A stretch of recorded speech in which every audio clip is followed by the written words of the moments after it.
Sergeant Franz Pack sat behind his desk and stared out the window. Outside, a steady stream of traffic passed by, each car moving slowly in the cold, gray rain. Franz looked down at the gray hairs on his arms and his round stomach, which pushed back against the desk.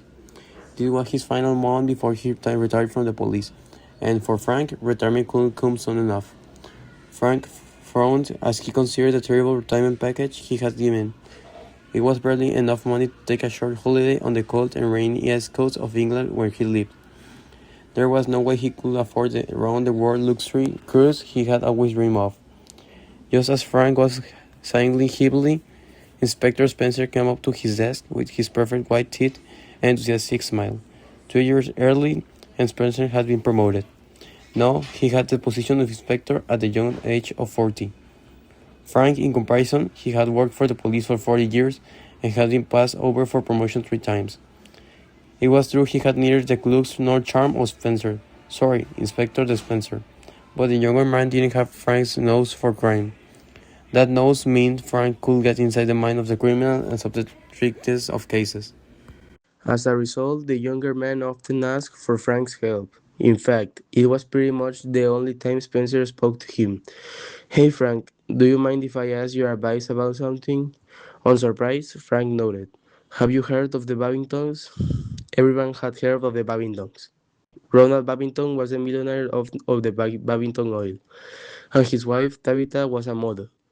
Together they enjoyed nothing more than showing off how rich they were. They often appeared in magazines like Hello, with their gorgeous house and collection of sports cars.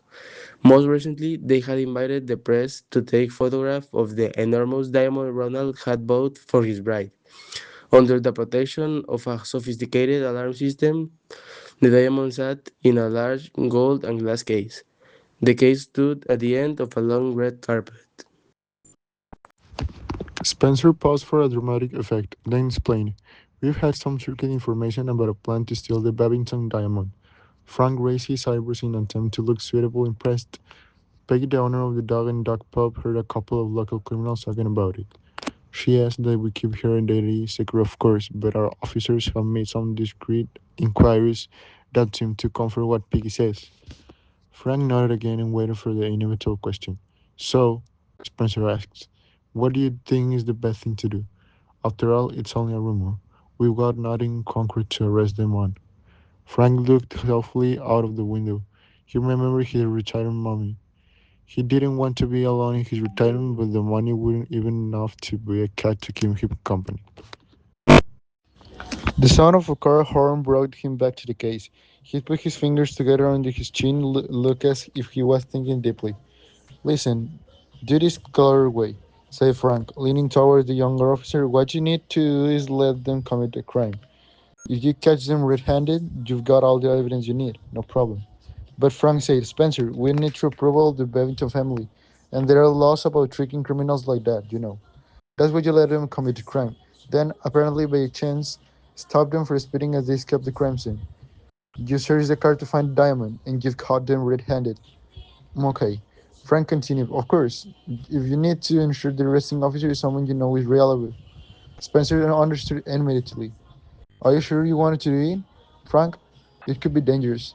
I'll make sure I'm with a couple of tough young officers, but yes, of course I want to do it." Why? Asked Spencer. You are just about to retire. Don't you want to take it easy? That's exactly why I want to do it, Frank replied. My last case will be a final chance for Rory.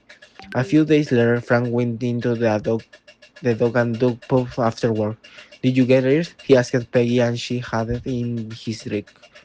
Yes, I am known to owner of perfect replica Babington diamond, she said. I told the glass marker I was a huge fan of the Babingtons and that might mean my friend would buy me a diamond of my own. You need a new boyfriend, she's fine. If we your boyfriend, if we you a diamond ring and take you a luxury cruise, if I had the chance. Afraid, she said and smiled.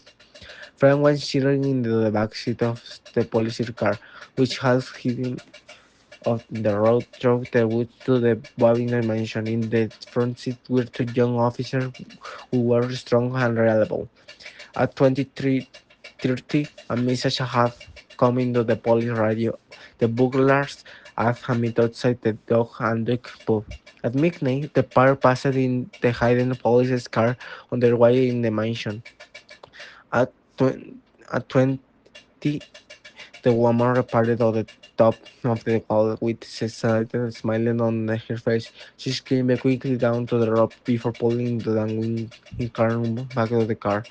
At 23, the thieves passed Frank cars. The young police officer immediately switched off the flashing blue lights and following them. Frank searched the car carefully. His hand felt something small, hard and cold under the front passenger seat. The big one diamond. He took the diamond and put it in his jacket pocket. At the same time, with the other hand, he took a very similar object out of his torso pocket. Oh, you too, he said. You are under arrest, Robert. 5 weeks later, Frank was sitting in the new luxury massage chair and drinking champagne. The Borlands had got 60 years impression. The newspaper showed the Bowish prowling displaying their diamond. Only a jewelry expert will notice something strange about the diamond. Peggy, he said, would like to go to the Bahamas or the Maldives. Why not both? She smiled. Rather was turning out that wonderful thing after all.